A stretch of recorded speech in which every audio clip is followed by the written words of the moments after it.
In the US, the waitstaff is constantly checking on you. And when they see that you're done eating, they swoop in, take your stuff, and hand you the check. How's it going, guys? Welcome back to the channel. We're going to be checking out another video by the channel Buncharted, and it's Reverse Culture Shock, returning to the USA from the Netherlands.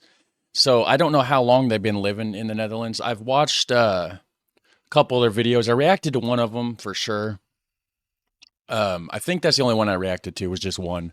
But anyways, they're Americans that live in the Netherlands. And yeah, like I said, I don't know how long they've lived there. But they came back. I don't know if it's permanent or if it's just okay, it says right here in this episode, Michelle and Alex discuss their reverse culture shock experience returning to the United States after being in the Netherlands for nearly 2 years. So maybe they're coming back for holiday or perhaps for full time. I don't know. But anyways, we're going to find out. Links to the original video will be in the description section down below as always. And I suggest you go check out their channel if you're interested in it. At least go over there and drop a like on their video. We just returned from our first trip back to the United States since moving to the Netherlands, and we're going to tell you about this little thing called reverse culture shock. Reverse culture shock is defined as readjusting to previously familiar surroundings, disorientation, irritability, restlessness, depression. Yep, you name it, we got it, and we're here to talk about it. Okay. Oh, and we're ready to answer the probably obvious question. Are we ready to move back to the US now? We're Michelle and Alex. In the summer of 2022, we packed up our lives and moved ourselves and our 2 cats to the Netherlands. And since then, we've been exploring all of the things the Netherlands has to offer, from its beautiful cities to its amazing food. And about a week ago, we participated in an annual tradition here in the Netherlands, the New Year's Dive, or Nieuwjaarsduik, completely naked. Goedemorgen and welcome back. Today, we're talking about our recent trip back to the US, specifically the things that surprised us after not being there for about 2 years. Number 8. Let's start with the one that might be obvious. Grocery stores in the United States are massive. Especially if you go into one like the Walmart Supercenter. It's got a grocery store on one side, and then it's pretty much got everything. A little bit of, not everything, but a good variety of stuff. But a lot of them have like a massive grocery store built into them as well. Say nothing of Costco or other warehouse club type stores, which we didn't really use when we lived in the United States. And we certainly didn't visit on this most recent trip. But grocery stores in the United States are massive, with a huge selection and a lot of parking. That looked a lot like the Kroger that's here in Rochester, Indiana. For context, here's the cereal aisle. Let's say I'm looking for Cinnamon Toast Crunch, which is an incredible cereal, by the way. Yeah. Well, first, I need to find it in this massive 2-sided aisle.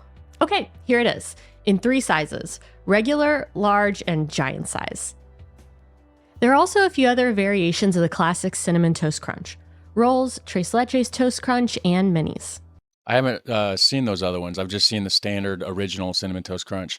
I wonder if they're going to get to the fact that the prices, because the prices have changed and went up quite a bit in the last 2 years, which I'm assuming it maybe did that also in the Netherlands, probably everywhere. Just globally, the economic situation isn't the greatest, I don't think, right now, or at least not around here. The prices of everything are certainly soaring.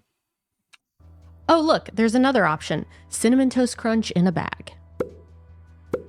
I always get the bag one because it seems like you get a better price. Like the more you do buy, you get like a cheaper price overall. Now, here's a cereal aisle in the Netherlands. If you could call it that. This might not be a great comparison since I don't think cereal is as popular here, so let's maybe compare the cheese selection. Here's Oh, they got a massive selection of cheese in the Netherlands. I know that. the cheese section in the Netherlands. There's not a ton of variety here. For that, you'll typically need to go to a cheese shop. Oh, well. Here's the cheese section in the US. Okay, I guess I was wrong. Oh, and here's the specialty cheese section that's also in most American grocery stores. That was Bamster. We walked into the grocery store and it was overwhelming. Yeah, getting just into the parking lot was crazy too. Yeah. Number 7. The grocery stores in the US were a lot pricier than we remembered. First, I knew it. I didn't know it, but I was wondering, like, are they going to get to the prices? Yes, they have massively rose in price for sure. you might already know that the price that you see on the tag at the store in the United States isn't necessarily the price you pay on checking out, unlike here in the Netherlands, where the price that you pay is the price on the tag with VAT or tax included. But like all taxes in the US, everything is dependent on the state that you're in, or even in some cases, the city or the county. There are 13 states that tax grocery items, but thankfully Ohio is not one of them. So when you buy a cucumber, at least the tag is what you'll actually end up paying. But still, you can see on this receipt, there are some things that are taxed, and it isn't necessarily clear if it's taxed or not until after you check out. Things like aluminum foil or cat food. There is still a major difference in the prices of items in the grocery store in the US versus the Netherlands. Let's start with comparing. That's Kroger. I know they showed a Meijer receipt, but that looks like the price tags that you see in Kroger.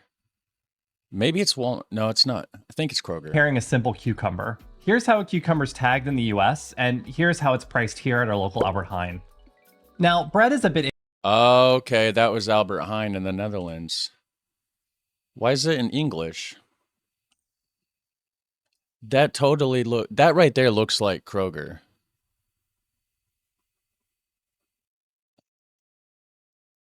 Huh. Versus the Netherlands. Let's start with comparing a simple cucumber. Here's how a cucumber is tagged in the US, and here's how it's priced here at our local Albert Heijn. Okay, I looked at it wrong. Yeah, so that was the US. And that one's, I think it was actually Walmart. I think Walmart's the one that has those tags. Okay, so I guess our cucumbers are cheap. Interesting. That's kind of weird because they grow a lot of stuff like that over in the Netherlands. Now, bread is a bit interesting. As y'all might know, bread in the United States tends to be filled with preservatives, so it typically looks like this. And this loaf of bread costs $3.49. But if you look at the bread in the bakery section at the grocery store, it looks like this, and it costs $4.49. But here's a full loaf of bread at our local Albert Heijn. It's $1.99. Oh, wow. And finally, meat replacement products like this fake chicken. Here's a brand that's available in the US, and here's a somewhat comparable house brand in the Netherlands. One of the things that I thought was really interesting is that in the United States, none of the meat replacement products are house brand or grocery store brand. And that's really common here in the Netherlands. Like Jumbo and Albert Heijn all have their own house brand for meat replacements. Yeah, and we were shopping at Kroger, and they have a pretty prominent Simple Truth brand for things like that. And I was surprised that I didn't see anything that was Simple Truth branded that was where do you like say? That. And yeah, and we were shopping at Kroger, and they have a pretty prominent Kroger. I called it. I wasn't sure if it was Kroger or Walmart, but it's Kroger. Simple Truth brand for things like that, and I was surprised that I didn't see anything that was Simple Truth branded that was like a meat replacement product. Nope. Sorry guys, I don't know if you've seen it or not. I got soot on my finger. I just noticed from the fireplace. I don't have dirty hands. It's just soot from the fireplace. I guess they're technically dirty right now because of the soot, but all name brand, which means it's kind of expensive. Another probably more obvious one. Say number 6. Oops. Number 6. Another probably obvious one. The first thing that we did when we got to the US was we picked up our rental car. You really can't get around in the US without a car. Yeah. I mean, you probably could if you lived in one of the larger cities, but in Cincinnati, there's only buses and then one route of a streetcar. The services there are really more aimed at getting people around downtown and then getting them to downtown. Let's just start by going through what the commute looks like from the airport in Cincinnati to where we stayed on our trip, which was Michelle's mom's house. I've been to Cincinnati, and it is a drastic change. I've never been to the Netherlands, but it's flat, right? Cincinnati is far from flat. Like, part of the town is built like on the side of a hill. It's a very beautiful looking city. I've been there before, but it's kind of weird because like all the garages, and like here like around here, garages are either like built onto the side of the house or it's a separate building than the house, but it's all ground level, right?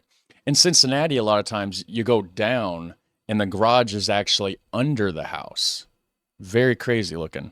So that's probably a huge difference for them being in such a hilly area. It's in southern Ohio. About an hour of a drive. So 45 minutes to an hour, somewhere around that. But if you look at how to get there from public transit, it would take 3.5 hours and it would require 3 bus transfers. And even if you did the bus transfers, I mean, you still have a 22-minute walk at the end of it. It's not terrible, but like it's a 45-minute drive versus a 3.5-hour series of buses. Wow. Not great. Now, I think this might be the most ridiculous one. This is how to get from the Starbucks that's close to my mom's house to my mom's house. Now, it's a 5-minute drive or a 57-minute walk or an 18-minute bike ride. And you might be looking at this and being like, oh, well, an 18-minute bike ride, that's not so bad. However, I don't know how these walking directions even exist, because if you go on Street View and you go right here to this bridge, you can see that no one's gonna walk on this. Yeah. It's a shoulder, and there's a no walking sign even at the intersection over here that says that you can't walk on this bridge. Oh, wow. It's not something that you would want to look at this. You wouldn't want to bike on, you wouldn't want to walk on this, certainly. This is like a 50-mile-an-hour road. Yeah, that's why we're showing you these pictures, and we didn't actually attempt this when we were home because we might be dead. Well, Yeah, well, and people are rude to walkers too. Like, I've seen people like throw stuff out of the car, yell out the window at them. You know, they don't want to get over either. So if there's any bit of rain or mud puddles or anything on the ground, they're not going to get over for you at all. They're just going to whiz past you at 50. And the speed limit may be 50 miles an hour. I don't know what that is in kilometers, but they're not driving 50. A lot of people are driving faster than that. They're probably driving like 60, right? And so what you have is a bunch of cars whizzing by you within like a foot, 2 foot away from you, splashing water all over you. Sometimes they're being rude and yelling. They'll scream out of the car, "Get a car!" You know, just being really, I don't know why they just don't respect people that walk, but that's just how a lot of people are. I've noticed it just kind of sucks. it says not to. There's literally a no walking sign on this street. I don't know why Google's telling me to do it, but it's not recommended. Do you remember how much gas we used on that trip? Like 2 full tanks of gas. My mom lives on like the northeast side of Cincinnati. Her mom lives on the northwest side of Cincinnati. And we had dinner with friends. And of course, they were close to the city of Cincinnati. So there was a lot of driving and it took up a lot of our time. And honestly, my butt kind of hurt after the end of that trip. Every single drive was a minimum of 30 minutes. It must have been really boring for you because at least for me, I was driving. Yeah, I didn't drive at all. I was like gung-ho in the beginning. I was like, I'm going to drive. And then we got into it and I was like, I'm not driving. Yeah, driving sucks. Number 5. People working in service jobs in the US are so dang friendly. Or maybe another way to say this is that people in the US Fake. love small talk. Of course, that's not to say people in the Netherlands aren't friendly. It's just that people in the US are generally so talkative. And we knew that going in, but people were still just a lot friendlier than we were expecting. I don't know. Does that make sense? Anyway, this started immediately. The morning after we arrived, we got up and we went to breakfast at, ironically, this place in Cincinnati called Taste of Belgium. And the server was so friendly and she ended up telling us about how her family actually had some Dutch heritage. And when we were leaving, we cracked jokes with the Delta check-in agent, and the lady inside the airport store asked us where we were going and why we were flying to Paris. And I just felt like we rarely have these types of interactions with service workers here in the Netherlands. And I don't think that's necessarily a good or a bad thing. It's just different. Number 4. Okay. I was shocked by how out of control tipping has become. Oh, it's something else. And it's like, if you don't tip, they just treat it's this weird. It's like they're fake nice to try to like warm you over just to get that tip, which I understand because they don't get paid very much at all, because for whatever reason, if you're in a restaurant and you work in that restaurant and it's a restaurant that tips, right? They're only going to pay them like a third of the minimum wage, and then supposedly it's up to the customer to give them tips, and a lot of them live off the tips because the check itself is crap, But then if it's like, if you don't tip, they give you weird looks, or if you tip very little or less than what they think you should. It's common knowledge that tipping is sort of common in the United States, especially for people like your wait staff, your hairstylist, or when you get food delivered. But in the past few years, it seems like tipping's really gotten out of control. Contrast that with the Netherlands, or really most countries where tipping is extremely uncommon. You do see it pop up occasionally, especially in like touristy areas, but it's never really expected. And in our experience, it's not really frequently done.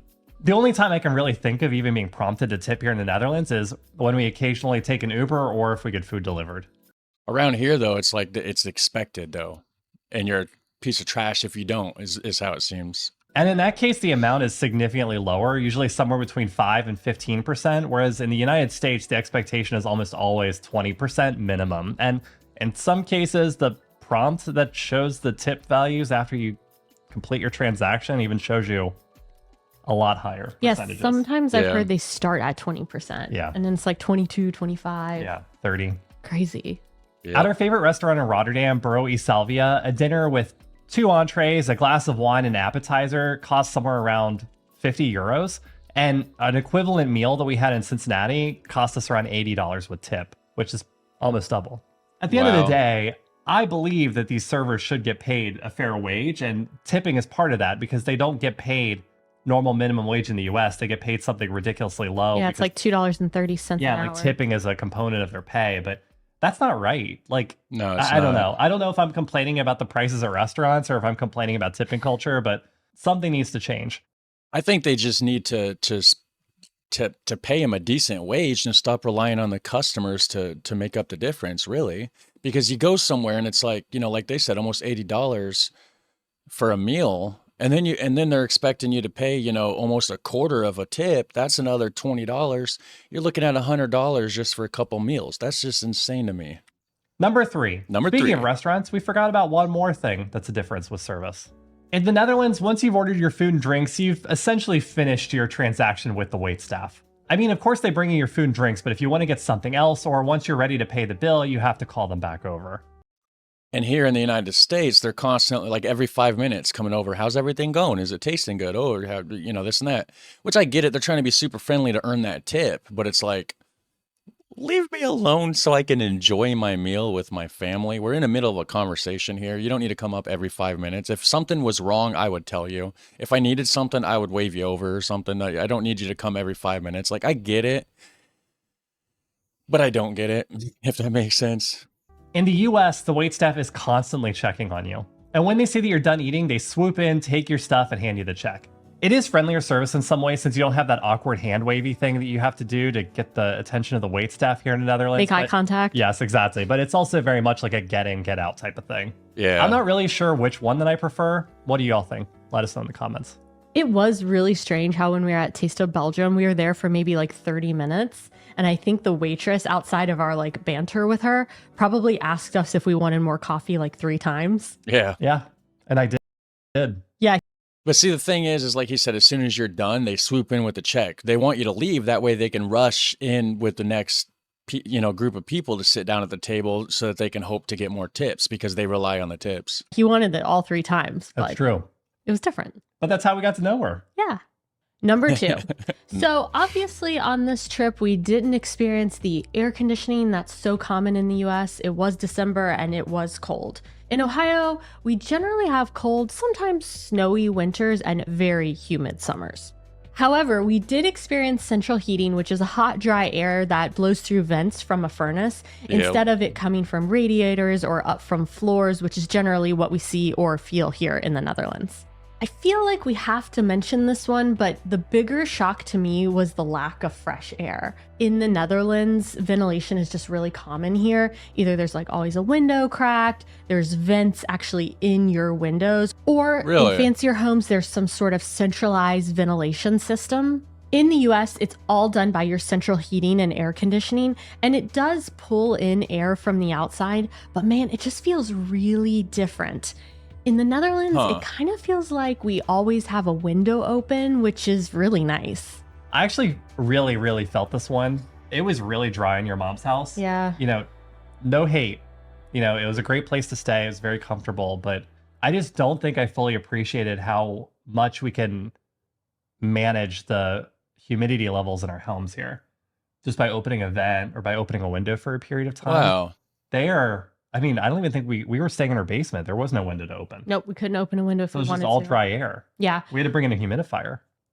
I don't know how true it is, but I heard somewhere that here in the United States, I don't know if it's worldwide, probably not since there's so much more fresh air ventilation in the Netherlands, but at least here in the United States, the air inside of your house is supposed to be 10 times more polluted than the air outside of your house because like they said, there's not much ventilation. It's just stuffy, stale air.